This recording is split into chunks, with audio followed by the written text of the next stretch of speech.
Hi, you're listening today to some exciting stories, so sit back and enjoy.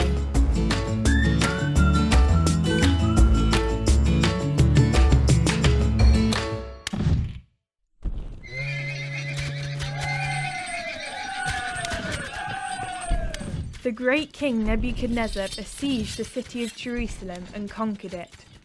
The situation was hopeless for the Jews. God allowed King Jehoiakim to be taken captive. He had worshipped false gods who couldn't help him now.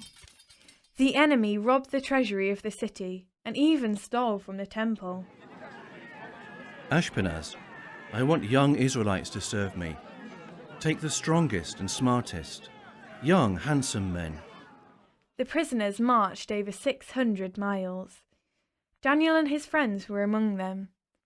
They finally reached the great city of Babylon. What would they find in the king's palace? They had to obey every single order, and they had no rights at all. But Daniel and his friends were strongly determined to remain faithful to God. Is that your conviction as well? Are you always faithful to Him in school and at home, with your friends and on the football field? God is worth being faithful to. Daniel and his friends soon faced their first test. The king ordered 3 years of instruction for the prisoners.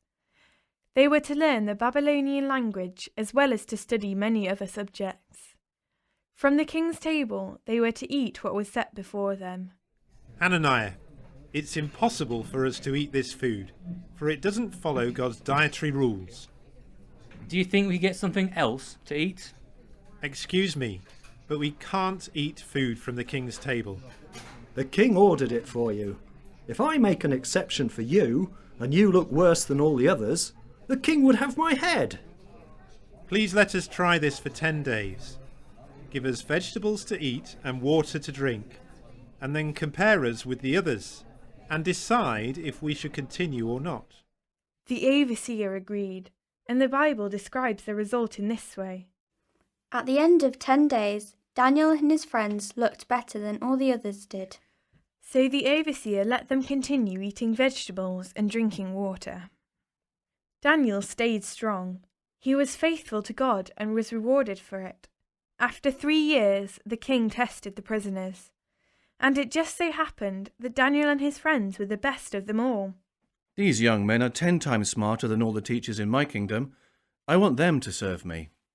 But soon after this, their lives were in danger. I'll tell you about it in the next drama. This is Ellen saying goodbye until the next time. If you want to get in touch, send an email to alleyn@cefbritain.org. That's ALLEYN@cefbritain.org.